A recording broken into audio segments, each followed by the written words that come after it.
Hello, everybody! Infinity Evolved Shadowverse Worlds Beyond's next set is coming out very soon, 4 days from now.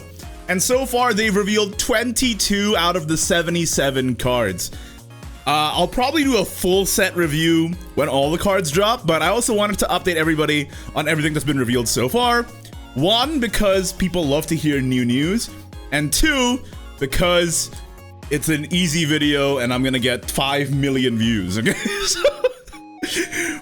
They also updated it on the website a little bit, so we can look here. It even has the evolved art. So first up, we have Titania, Queen of Fairies, 4.22, Fanfare, Summon a Fairy, Crest, Titania, Queen of Fairies. Evolve, transform an enemy follower into a fairy.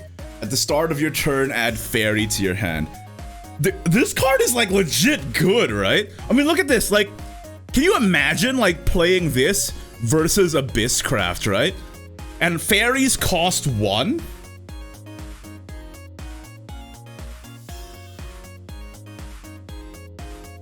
You just completely screw them over.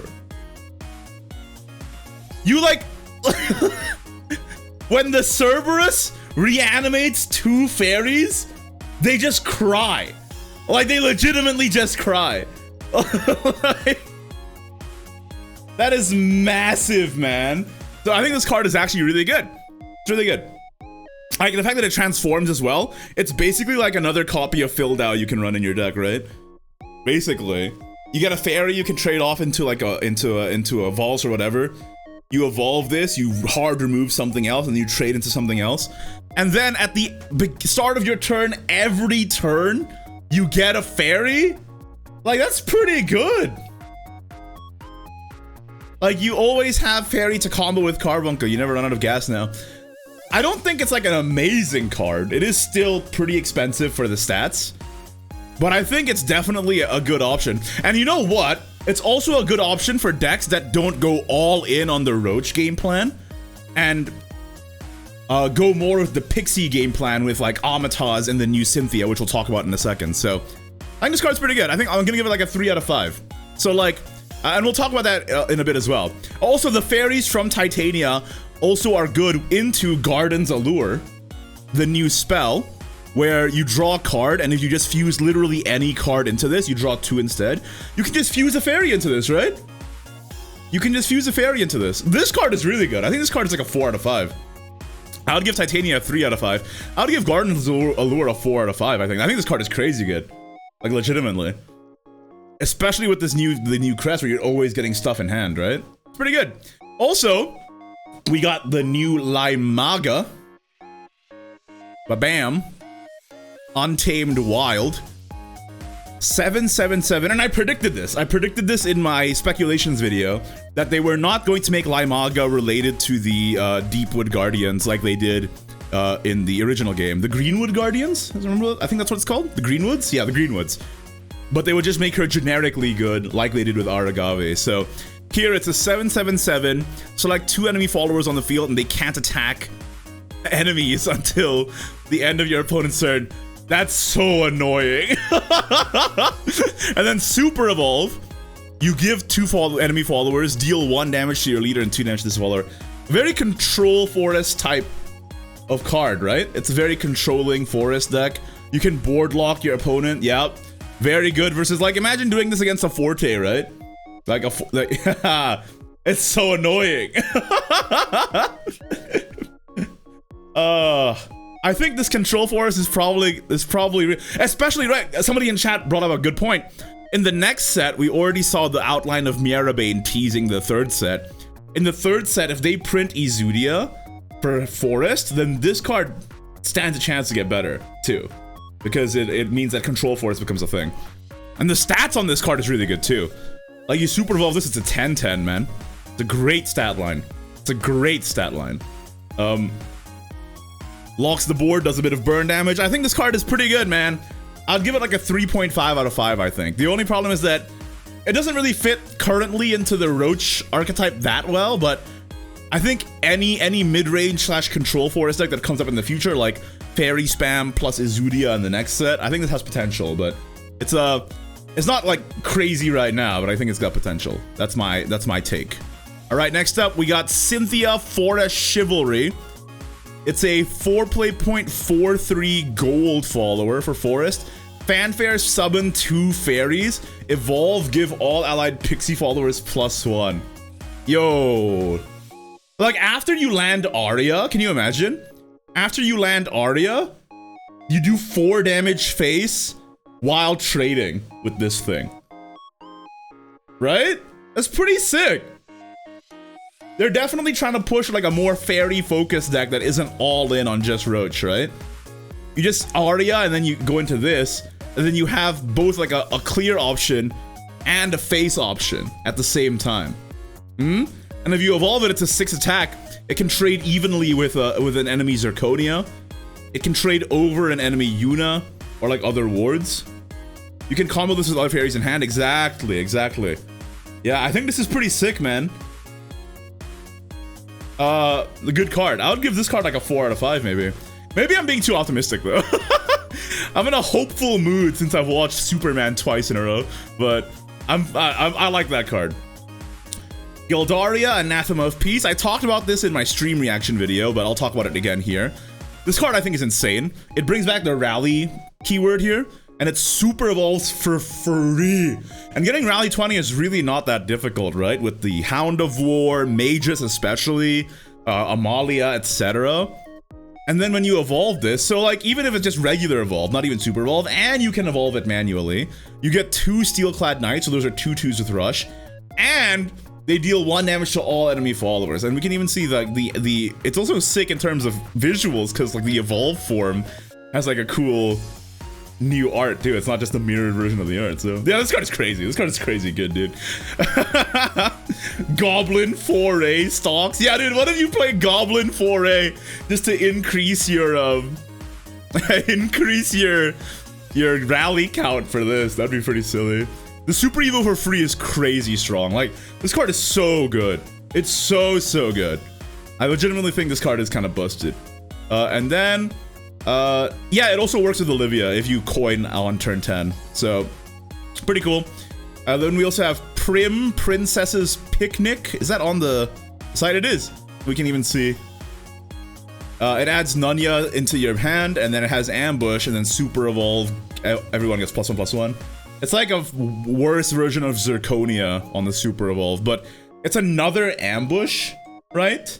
It's another ambush, so you can be pretty annoying. You play like Prim, you play the Squirrel, you play Vulse, you get this card as well, you play Nunya Business, right?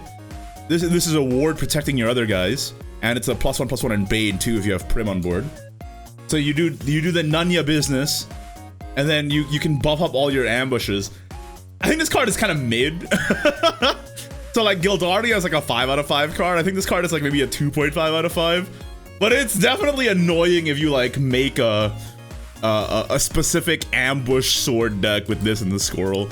But I think it's good that ambush sword isn't like super powerful, because that would be really annoying. But yeah, there you go. Next up we have Yurious Levan Authority. This card is the card that everybody's talking about. Everybody's talking about this card. It summons 2 knights on the enemy field, but whenever an enemy follower enters the field, it can't attack followers until the end of your opponent's turn. My god. So they just clog. It's like a, what's it called? It's like a floodgate? Is that the term for it? What's it called in, is it like a Yu-Gi-Oh term? Floodgate? You just like, you imagine playing this in front of like a Storm Dragon deck, man. Like, you're just like, no Forte, dude. No Forte for you. Can't hit me in the dome. And you deal 1 damage to the enemy leader under Storm, so you heal too. You heal too. So you clog the enemy's board with weenies that don't matter. You annoy them with this floodgate effect. The only way to you have to kill it with a fanfare or a spell that kills it.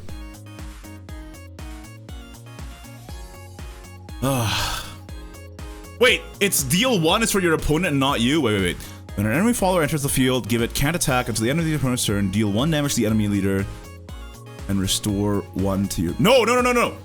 It gives the enemy follower this effect, right? It gives the enemy follower this effect, and then it does this for you. That's how I'm reading it. Because of the comma and the quotes. It does it for you. So when you play this, you clog the opponent's board, you deal 2 to them, and you heal 2 to you. This card is crazy good.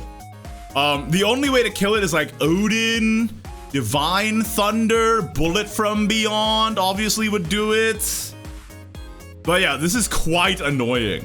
This is a very annoying card. I think it's a 4 out of 5 card. The only problem is that it's very expensive. Yeah, and it doesn't die to Jean either. Yeah. Dr. Phil. Yeah, you can evolve Dr. Phil. But then the Dr. Phil won't be able to trade into another body. You see what I'm saying? Like, you would be able to kill the Yurious, but because the Dr. Phil entered play before the Yurious was left the field, the Phil still wouldn't be able to attack. The one card that kills this is Odin. Because the Odin fanfare will activate before the Yurious effect activates. So I think this card is pretty sick. It's very slow though. So that's the one reason why I'm not giving it like a higher rating. It's like a 4 out of 5, maybe a 3.5 out of 5. Yeah. But it's just pretty slow. That's why I'm not giving it a higher rating, but it's very, very annoying. If this card ends up being really good, we're gonna see hate threads on Reddit, man. We're gonna see hate threads on Reddit 100% if this card ends up being good. 5,000%, dude. Can you imagine the mold? I can imagine it, dude. Yeah, this card is super annoying. All right. Next up, we have Lantham Anathema of Audacity. I already rated this one again on the reveal stream, but I'll talk about it here for completionist sake. I think it's okay. It's very slow, but it is annoying. Like Aura and this Earthright, especially now that potentially other big bodies can be targeted by Titania or by Odin, which banishes on fanfare. Having the Aura is pretty valuable. That being said, the Super Evolve is just like a worse version of what Sylvia does for a more expensive cost. And it's still not really a win condition for Earthright. You're still relying on Kuon to win the game, you know? You're still relying on Kuon to win the game. And this dies to like a single Medusa or even a single Guardio. So I think it's fine, but... And like the upshot, right, is that you just land this when you're ahead. Maybe you coin it out. And then they can't kill it, and then the next turn you Super Evolve go face. That's the upshot. But, I don't know. I think it's still a bit slow. I'm gonna give it a 3 out of 5. Next up, we have Pascals Dance. Gain an Earth Sigil, and then gain a Crest. At the end of your turn, draw a card, Earthright 10. Double the attack and defense of all allied followers on the field. Yeah, this shit I don't think is ever happening, dog. This shit is not happening, though. But everything else is pretty good. It's just an Earthright that draws. It's fine. It's not the greatest, and it is a tempo loss too. I don't think this should have cost 2, man.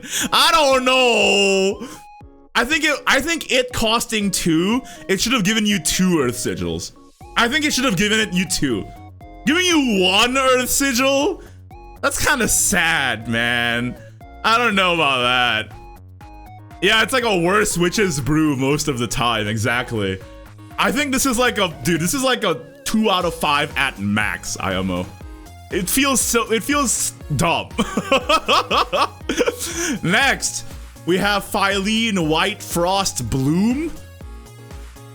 We've talked about this earlier as well. It's just a generically good card that everybody's gonna run because it's a 2/2/2 Bane that can evolve to do a wide clear like Apollo, but it's also just a 2-drop, which is better than Apollo and better stated than Apollo. And the Wide Frost Whisper can screw up Roach if you do the cost +1 effect, or it can just clear the entire board for 5 play points with the Evolve plus the Destroy all damaged followers. But also, I want to clarify, just for new players to Shadowverse, Bane only activates when the follower attacks. It does not affect damage dealt by followers. So it's not dealing Bane damage on the evolve, it's dealing 1 damage on the evolve. Just to be clear, because I know in some games Death Touch and like Poisonous work differently. In this game, Bane only works on attack. So the evolve won't kill everything for free. Or is attacked, yes, exactly. Attack or is attacked. So yeah, the evolve won't kill everything for free, but you can kill everything with this plus the White Frost with the destroy all damage follow. So there you go. It's pretty good. It's like not crazy. It's not like, oh my god, best card ever. But you still run 3 of it in every deck just because it's generically good and it's a 2-drop, which every deck needs.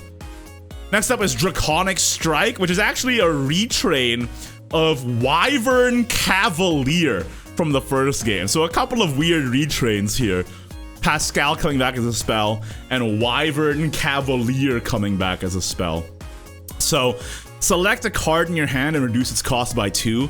Deal 3 damage to all enemy followers. Guys, I think this card sucks, dog.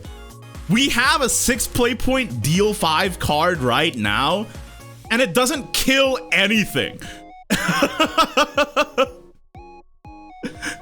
This will kill nothing, and then you just die the next turn. You reduce the cost of a card, sure, but like, it doesn't matter if you just die the turn after because you didn't clear the enemy board at all.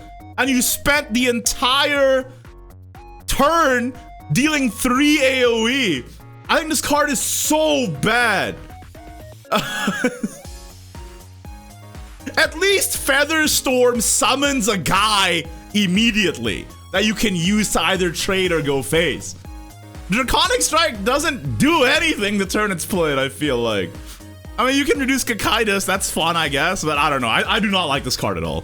Not a fan. Next up, we have Neptune Arbiter of Tides. This card, now this is pod racing, dude. This card is freaking epic. It's a 7/5/5. You gain the crest, and then you summon 2 orcas.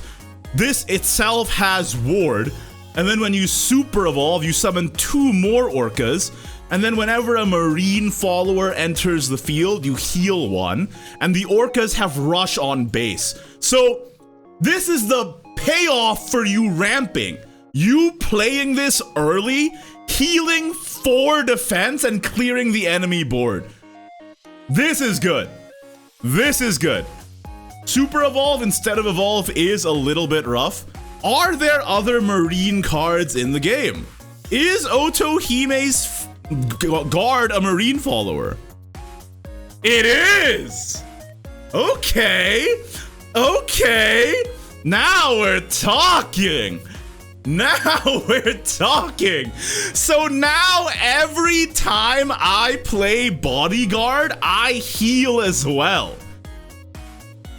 That makes the Storm Dragon Mirror really annoying. Is the shark also marine? I don't think it is it? Warrior. It's not. Sad. Somehow it's not. I think it's because he has opposable thumbs. That's sad. Fake shark. This is a man in a shark costume. Clearly. Damn, okay. Yeah, this card is really good. This is a really good card. It's like a 4 out of 5 card in my opinion. It would be a 5 out of 5 Omega busted card if it summoned orcas on Evolve as well. But this card is really good. I really like this card. Very happy. Very happy with this card. Thank you for giving Dragon a good card. I was afraid we would have none. Next up, Ginsetsu and Yuzuki Twin Calamities. I also talked about this earlier. This card is pretty divisive, man. I've seen people like say it's amazing. I've seen people say it's trash. I think it's pretty good. Like, especially when you go super grindy, like in the more controlling list, like right now, especially with KT's Abyss list, KT being a competitive player, Abyss, you have to win. You literally have to win with 2 Cerberuses or you die. That's how I feel about it. With this, you have options in the late game that aren't just slam Medusa. This is way better tempo than Medusa in the late game too. If you're ahead, you summon the Fox, and the Fox can even buff your Ginsetsu. If you're behind, you do the second option, and you recover so much. Like, once the... Like, you know how a lot of cards, or a lot of games, rather, in the current meta, go into, like, the super grindy game, where, like, you're out of evolves, you're out of super evolves. What do you do then? Like, if you... Like, playing this during that state of the game will just win you the game, I feel like, outright. Also, when you're going second, you can extra play point this at 8 too. That's so good! Like, if you extra play point this against an Orcus board, or a Gardew board, or a Cerberus board, you come out on top, because you destroy everything they have, and you heal, and you have a 5/9, right? I think this is pretty sick, man. I think this is pretty sick. I like it, personally. Next, I've given up on the ratings. I'm lazy. Next up, Laura Cruel Warmonger. Oh, it's in Korean. Pegopa. Laura Cruel Warmonger. That's the only Korean I know, sorry. 3.132. Fanfare, give another allied follower Bane. Super Evolve, give another allied follower Storm. Giving this, it's literally just Zell again. It's better Zell. Are you kidding me? Why are we, what the frick? Why are we just giving Zell again, but better to Abyss? Dragon can't have anything, man. And it's even, I feel like it's even better in Abyss because you can give Storm to Medusa, and that's 9 damage face, eh? Pretty good. Pretty good. And if you're really feeling it, you can give it to the Mammoth, but I wouldn't recommend it. I would just give it to the Dusa, because here's the difference between Mammoth and Dusa. Mammoth is a bad card without the Laura, whereas Dusa is a good card even without the Laura. And I recommend, this is just a deck building tip from me to you. You should put good cards in your deck. That's how I feel about it. So, yeah, this card is pretty sick. I think it's mostly for I don't know. I don't think it's gonna be meta. I think it's mostly just like a sort of meme win con. But I like it. It's got character. Next up, Karon of the Nether River. I am so glad that this card came out because I won't say how, but I did get a sneak peek of this card before it was revealed, and I had to like do this, dude. I had like lip sealed. I couldn't tell anybody, sworn to secrecy. Now it's finally out and I can talk about it. And it's a good card too. It's a 5/4/4, reanimate 2 and reanimate 1.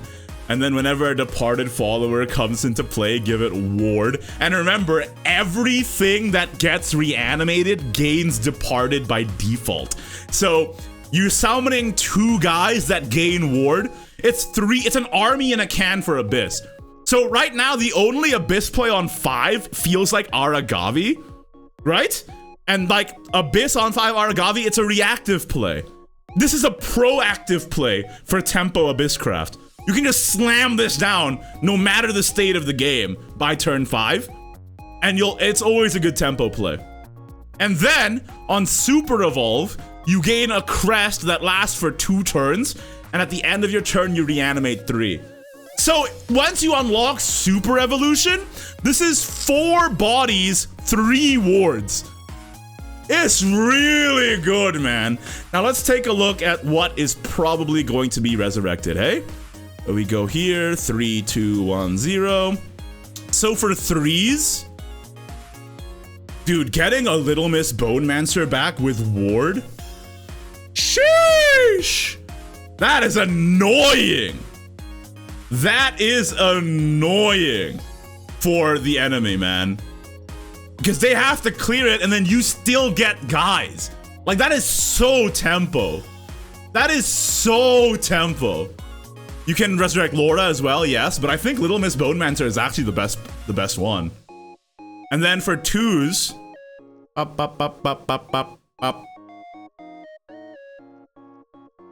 I mean, anything is fine. Just and then for 1s, you're probably getting a skeleton, right? because you're gonna want to play Kerberos. So you're probably getting a skeleton for your 1. And I know skeleton's a 0, but you're probably getting a skeleton. So yeah, pretty good, man. I like it. Yeah, and for 2s, you can resurrect Ding Dong. That's true. You can resurrect Ding Dong, get an extra draw as a 2 as well. Pretty good, man. Actually a great card. This card is really good. I think this is a 5 out of 5 card, man. I think this is a 5 out of 5 card. This is a good-ass card. I'm glad it's finally not secret anymore. Wilbert Desolate Paladin. Is this guy on here? He is indeed. Summon 2 copies of Holy Cavalier. And then on Evolve, you gain the crest where whenever an allied follower with ward enters the field, give it +1/+2. This card is really good, man. This card is really good. Like, I don't know, man. I think this card is crazy good.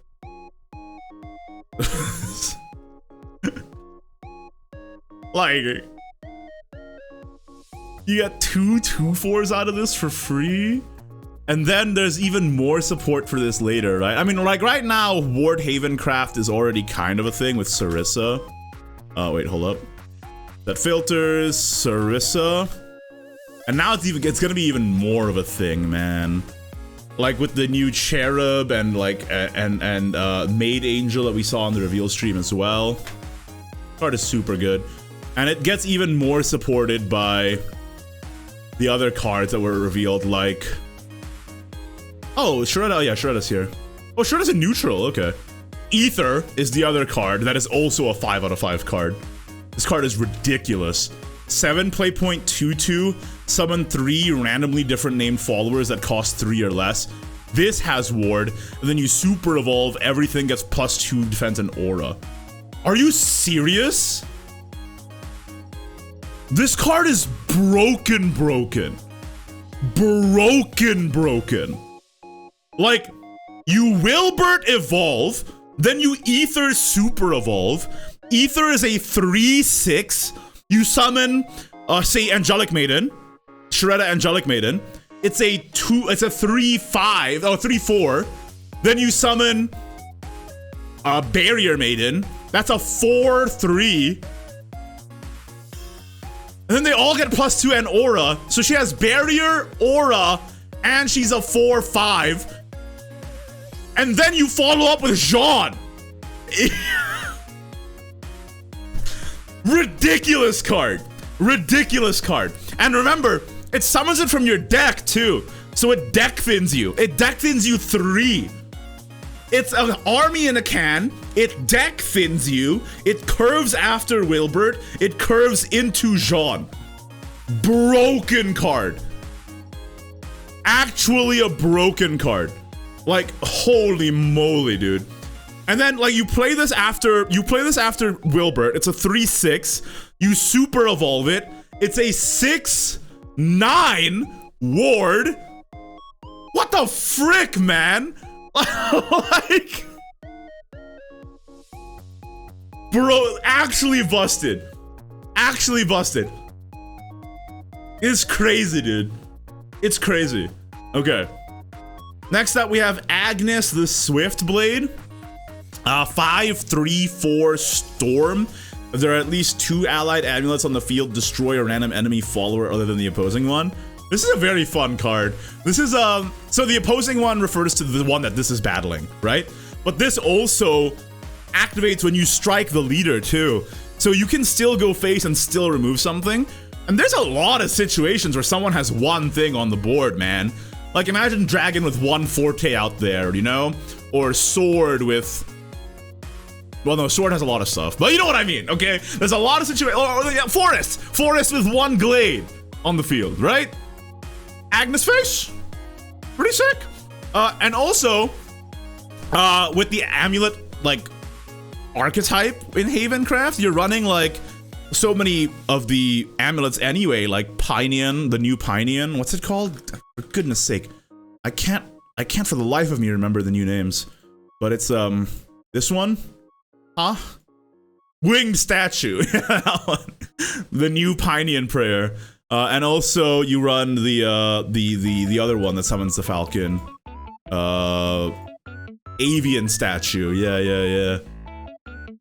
Pretty good, man. And you, of course, you run Serene Sanctuary and Darkhaven Ward as well. And once you have Darkhaven, like, you're always gonna always be meeting half of the condition, right? So, like, I don't think that Stormhaven will beat out, like, Wardhaven, because Wardhaven looks ridiculous, but this card is good for the archetype it's meant for, you know? So, I like it. Alright. Next, we have Cleric of Crushing, which was revealed in the gameplay video for Wilbert. It's a 3-cost 2/4 ward that destroys an enemy's super evolved follower. This card sucks.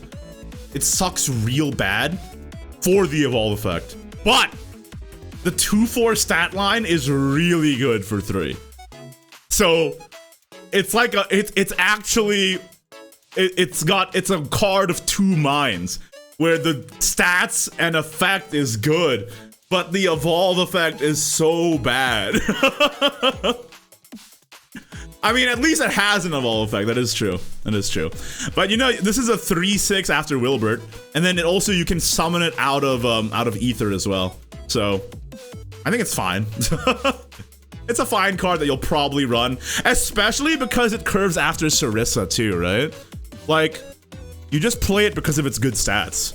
Because Sarissa you play on 2. Oh my holy lord.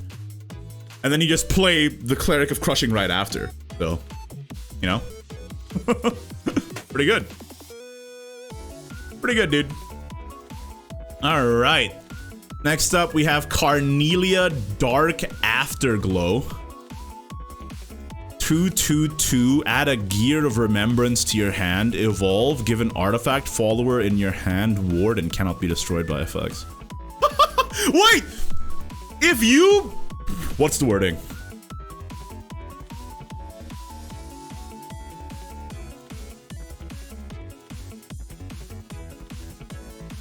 Exact copy.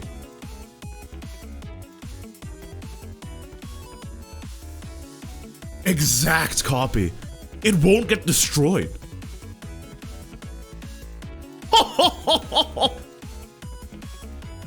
It won't get destroyed.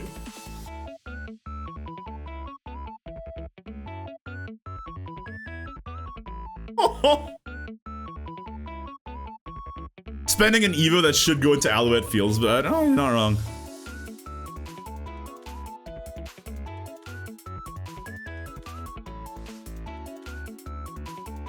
But you know, you just run this over the stupid whip girl, right?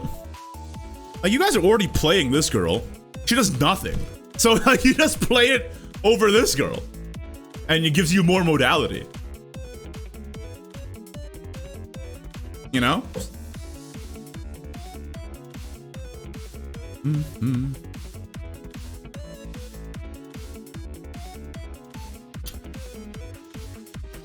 Yeah, Artifact is very picky with Evos. Like, if you don't have it for Alouette and Orcus, it ends up feeling really bad. And this is fine. This is fine, but, you know, it's like, it's just an option you have now. And it's cute that you can survive the end phase of Doom right now. But probably it's played just because it's a 2/2/2 that gives you a gear, right? Like, I think that's pretty much fine. And like the evolve that lets you do like a little cheeky little play. Odin?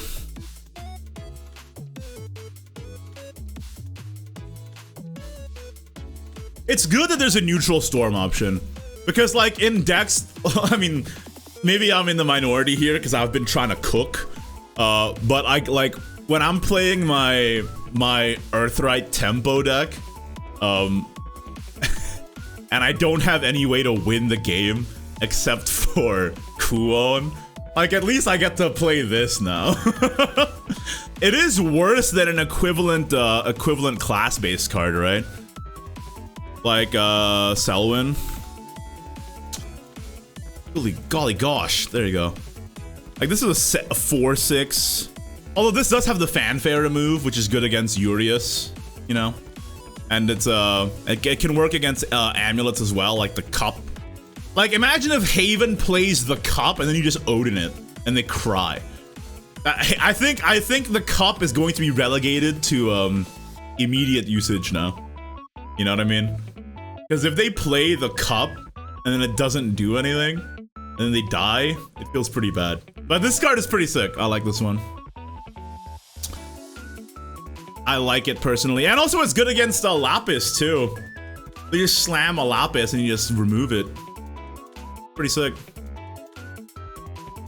I think with this, deleting Cup and Lapis, Haven mains, we must switch over to the Ward Haven Supremacy, okay? It's time, alright? Don't let this get you down. And also we get Shredda Angelic Maid, who's a neutral card. That is just a ward. It says neutral, but this is a Haven card. But, you know, anybody can play this, which is nice. It's fine. Pretty good. Alright. Now, somebody in chat told me a new card just got revealed. Let me refresh the page. Aha! Oh my god. Summon Victoria. Whenever an allied a puppet follower that ward, Victoria is 6/1 rush follower strike. Woohoo! It's pretty good.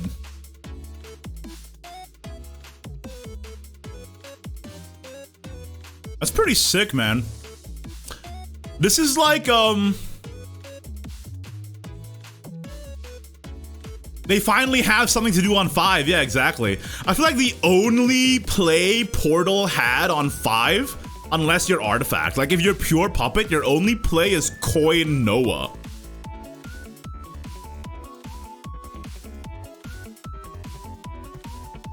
Cool. Cool, dude.